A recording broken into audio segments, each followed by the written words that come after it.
Salmo de Davi. Súplica por libertação. Atende, Senhor, a minha oração. Dai ouvido às minhas súplicas.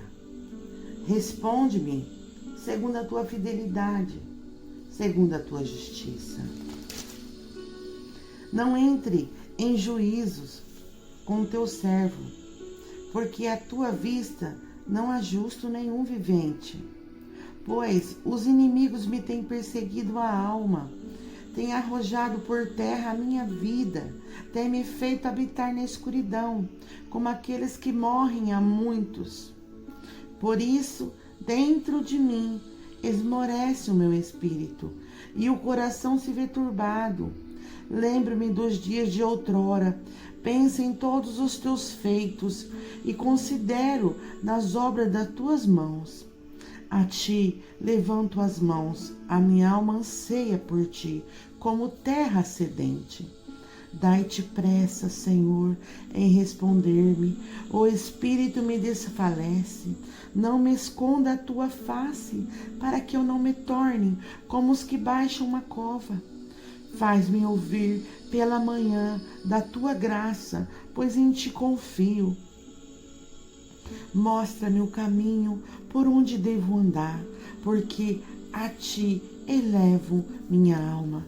Livra-me, Senhor, dos meus inimigos, pois em ti é que me refugio. Ensina-me a fazer a tua vontade, pois tu és o meu Deus. Guia-me o teu bom espírito por terreno plano. Vivifica-me, Senhor, por amor do teu nome. Por amor da tua justiça, tira da tribulação a minha alma. E, por tua misericórdia, dá cabo aos meus inimigos e destrói todos os que me atribulam a alma, pois eu sou teu servo. Amém. Glória a Deus. Bom dia, boa tarde ou boa noite, seja em qualquer hora, seja em qualquer momento do seu dia. Você estiver ouvindo esse áudio, que a presença do Espírito Santo esteja com vocês nesse momento. Estamos entrando no nosso 39º dia do livro Uma Vida com um Propósito. Ele traz por título de hoje, Equilibrando a Sua Vida.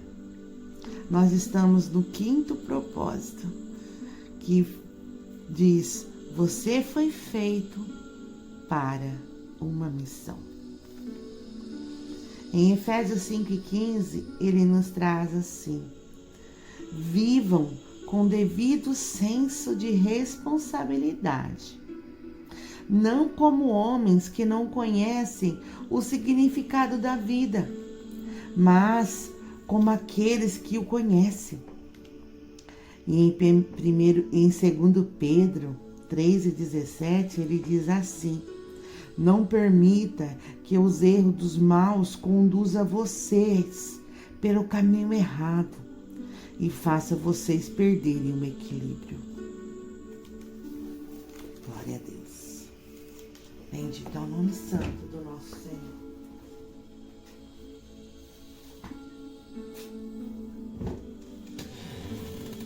Bem-aventurado os que vivem em harmonia, pois sobrevirão a todos.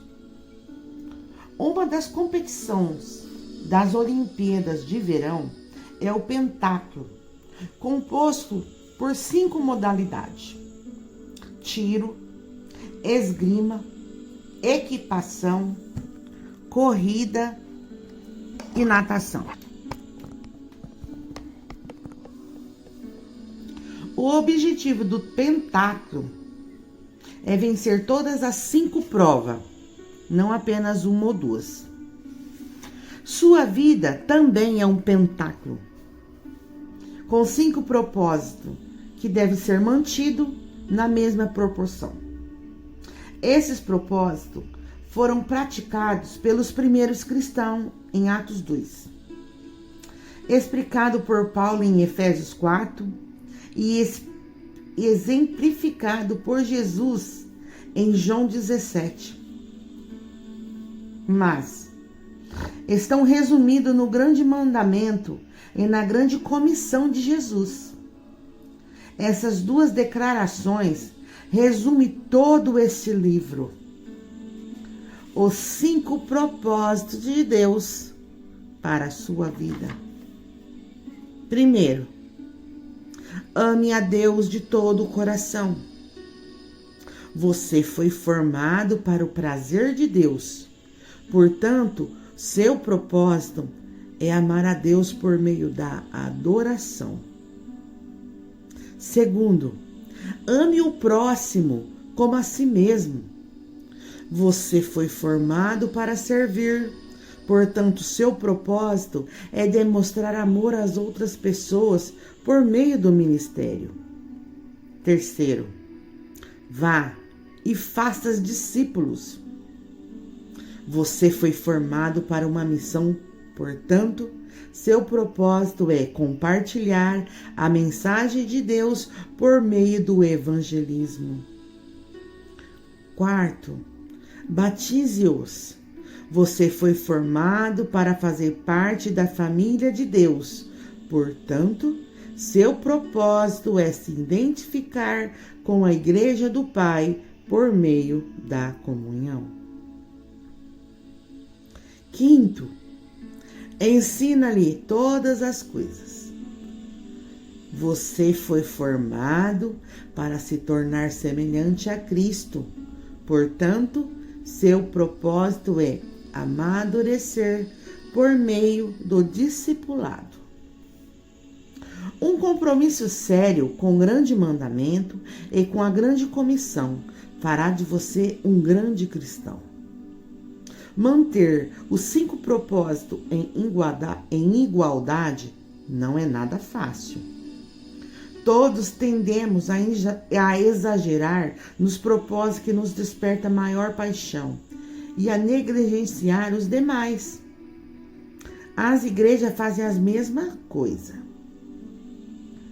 Mas você pode manter sua vida equilibrada e estável, juntando-se a um grupo em que haja incentivo mútuo, a responsabilidade, de modo que você possa avaliar regularmente sua saúde espiritual, registrar seu progresso em um diário pessoal e transmitir o que aprendeu a outros.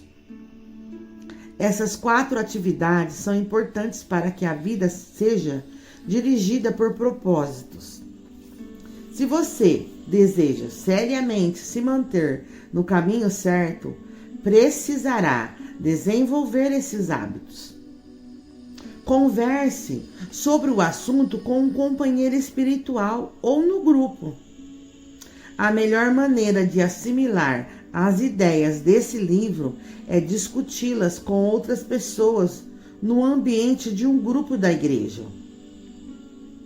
Em Provérbios 27:17 diz assim: como o ferro torna cortante o ferro, de igual modo as pessoas podem aperfeiçoar umas às outras. Aprendemos melhor em comunidade. Nossa mente fica mais aguçada e as nossas convicções mais profundas por meio da conversação. Insisto em que você reúna um pequeno grupo de amigos e formem um grupo de leitura de uma vida com propósito, a fim de rever os capítulos semanalmente. Vocês devem discutir as implicações e as aplicações de cada capítulo. Pergunte-se: e daí?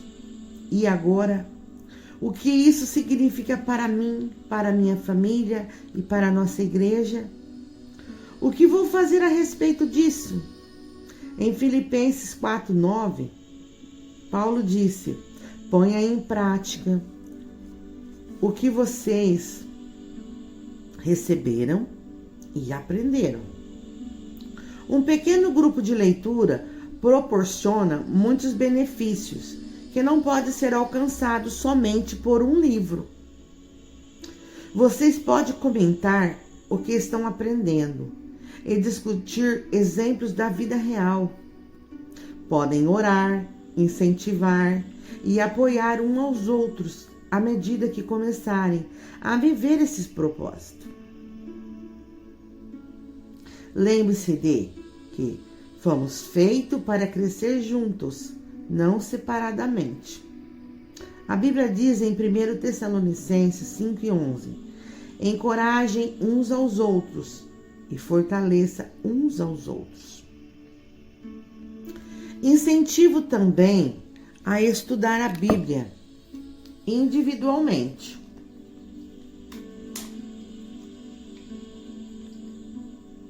Registrem como notas no fim do livro mais de 1000 passagens da Bíblia. Registrei como notas no fim do livro mais de 1000 passagens bíblicas utilizadas nesse livro, para que você possa estudá-las em seu contexto. Leia, por gentileza, o apêndice 1, que explica o uso da parafrases e diferentes traduções, visando manter cada capítulo adequado à leitura diária, tornando-se impossível explicar o fascinante contexto da maioria dos versículos utilizados. Tornou-se impossível explicar. Entretanto, a Bíblia foi feita para ser estudada por parágrafo, por capítulos e até mesmo por livros inteiro. O meu livro, 12 maneiras de estudar a Bíblia sozinho, pode ajudá-los no estudo indutivo. Faça um autoexame espiritual periódico. A melhor forma de harmonizar os 5 propósitos em sua vida é por meio de uma autoavaliação. Deus dá grande valor a esses hábitos. Somos orientados pelo menos 5 vezes nas Escrituras a verificar e a examinar nossa saúde espiritual. Em Lamentações de Jeremias 3:40, em 1 Coríntios 11:28 ao 31, em 1 Coríntios 13:5 e em Gálatas 6:4. A Bíblia diz em 2 Coríntios 13:5: testem-se para saber se estão firmes na fé. Não se enganem pensando que está tudo garantido. Criem o hábito do autoexame.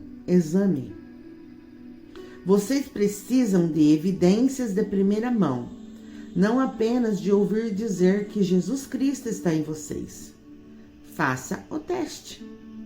Se o resultado não for bom, tomem algumas providências. Com o objetivo de manter a saúde física, você precisa ir regularmente ao médico para verificação dos sinais vitais: pressão sanguínea, temperatura, peso e assim por diante. Para a sua saúde espiritual, você precisa examinar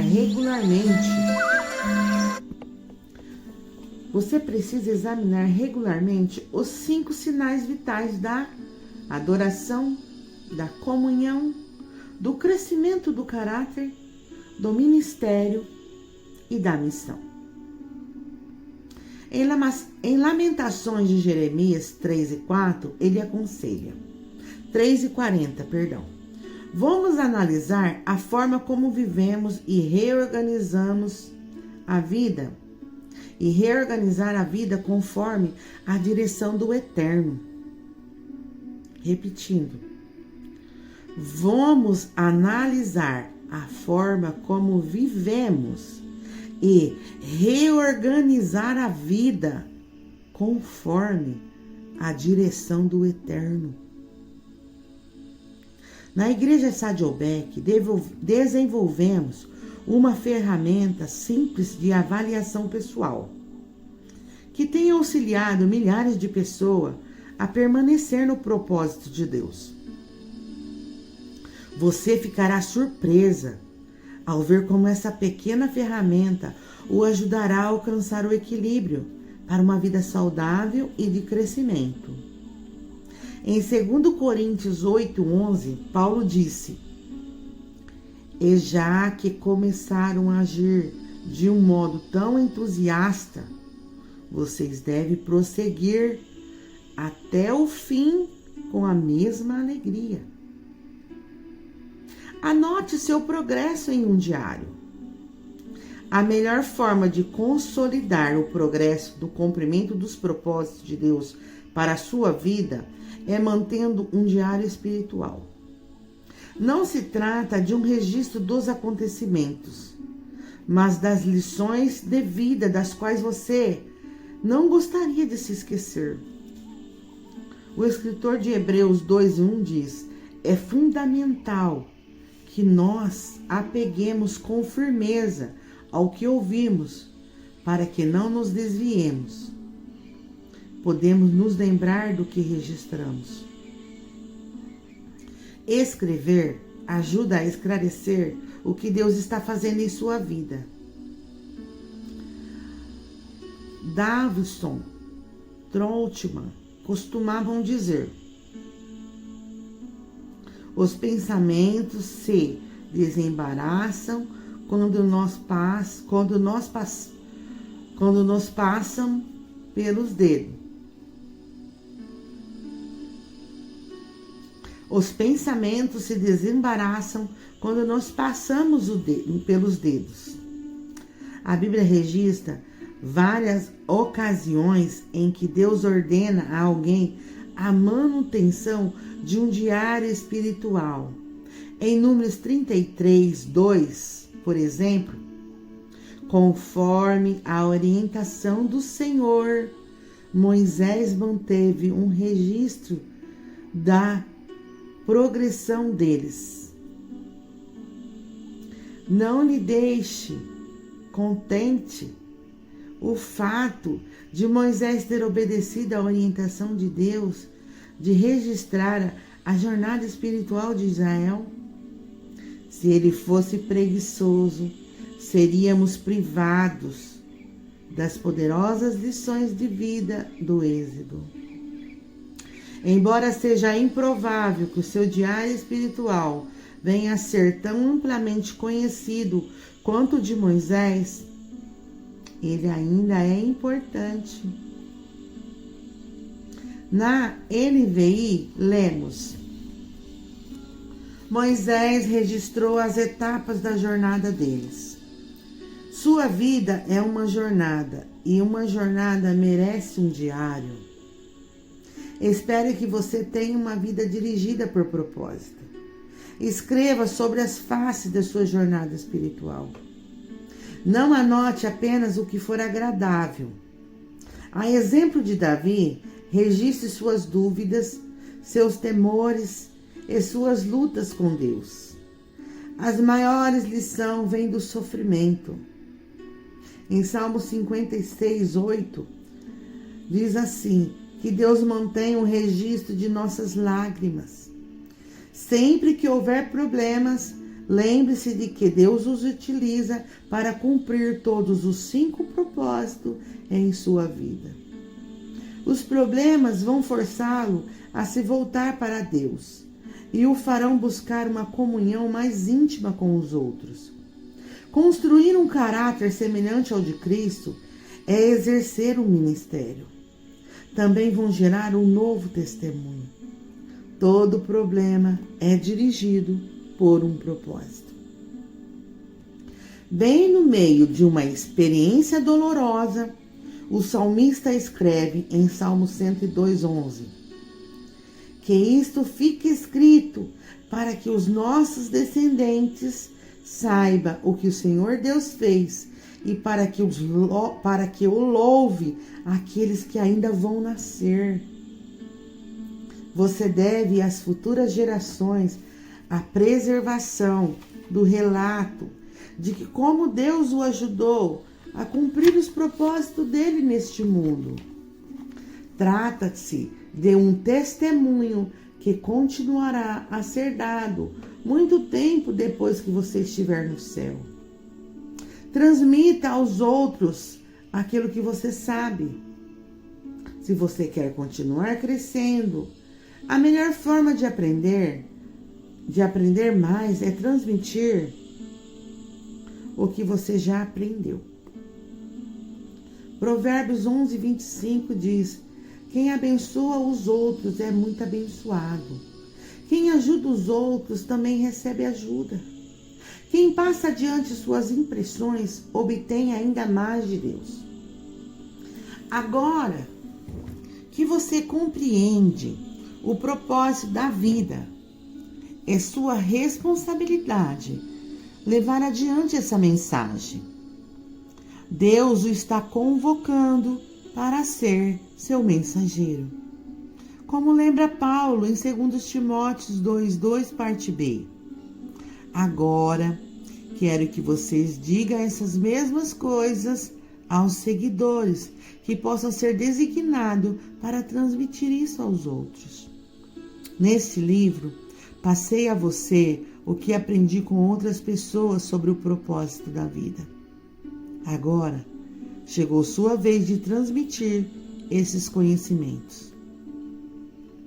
Você provavelmente conhece centenas de pessoas que não sabem qual é o propósito da vida. Compartilhe essas verdades com seus filhos, amigos, vizinhos, colegas de trabalho. Se você der esse livro a um amigo, acrescente uma mensagem pessoal na página da dedicatória. Quanto mais você sabe, mais Deus espera que você use tal conhecimento para ajudar os outros. Em Tiago 4,17 ele diz: qualquer um que sabe o que é certo a fazer e não o faz, está pecando. O conhecimento aumenta a responsabilidade. Transmitir o propósito da vida, porém, é mais que uma obrigação. É um dos grandes privilégios da nossa existência. Imagine como o mundo seria diferente se todos conhecessem seu propósito. Em 1 Timóteo 4,6, Paulo disse: se vocês ensinarem essas coisas aos outros seguidores, serão um bom servo de Cristo Jesus. Tudo é feito para a glória de Deus. O motivo que nos leva a transmitir o que aprendemos é que tudo será para a glória de Deus e para o crescimento do reino. Na noite anterior à crucificação, Jesus disse em João 17,4: Pai, eu te glorifiquei na terra, completando a obra que me deste para fazer. Quando Jesus orou com essas palavras, ainda não tinha morrido por nossos pecados. Então, que obra ele havia completado? Nesse caso, ele estava se referindo a algo distinto da expiação. A resposta está no que ele diz nos 20 versículos seguintes da sua oração, que se encontra em João 17, do 6 ao 26. Jesus disse ao Pai o que havia feito nos últimos 3 anos. A preparação dos discípulos para viver conforme os propósitos de Deus. Ele os havia ajudado a conhecer e amar a Deus, a adoração, e amar uns aos outros, a comunhão. Deu-lhe a palavra para que amadurecesse o discipulado. Mostrou-lhe como servir o ministério e ensinou-os a pregar o evangelho, a missão. Jesus é o exemplo de vida. Jesus é o exemplo de uma vida dirigida por propósitos. E também ensinou os outros como vivê-la. Esta foi a obra que glorificou a Deus. Deus hoje chama cada um de nós para realizar a mesma obra. Ele não quer apenas que vivamos os seus propósitos, mas que ajudemos outras pessoas a fazer o mesmo. Deus quer que apresentemos Cristo às pessoas, trazendo-as para a comunhão, ajudando-as a amadurecer e a descobrir como servir. E em seguida, que as enviemos para alcançar outras pessoas também. É disso que se trata uma vida dirigida por propósito, independentemente de sua idade. O restante de sua vida pode ser a melhor parte dela. E você pode hoje mesmo começar a viver com propósito. Pensando sobre o meu propósito de vida do dia 31. O tema para reflexão é: bem-aventurado os que vivem em harmonia. O versículo para memorização é Efésios 5:15. Vivam com o devido senso de responsabilidade, não como homens que não conhecem o significado da vida, mas como aqueles que o conhecem. A pergunta para meditar é: qual das 4 atividades vou iniciar para permanecer no caminho e harmonizar os 5 propósitos de Deus para mim? Amém? Você tem feito essa pergunta? Que esse dia seja um dia de reflexão. Aquele dia que você tira, sabe, para refletir sobre tudo. Para refletir a sua vida, seu passado, presente e o seu futuro, a eternidade. Se perguntando o que você tem feito. Se perguntando se você tem cumprido os 5 propósitos de Deus na sua vida. Olha, nem é tanto, é só 5. Quantas e quantas vezes a gente faz 10, 20 passos aí para emagrecer? Quantas vezes a gente fazemos tantas coisas, né? E às vezes esquecemos do nosso próximo. E o seu próximo é seu filho, sua filha, seu parente mais próximo, seu vizinho, aqueles que através da internet pode te ouvir. Não se acovardem diante de uma dificuldade. As dificuldades, elas vêm para nos provarmos se somos eleitos para entrar na eternidade com Cristo. Hoje, não endureçai o vosso coração. O hoje só pertence a você. Só diz respeito ao que você vai fazer. E eu te pergunto, o que você vai fazer hoje para a glória de Deus? Amém? Fique com Deus e até uma próxima.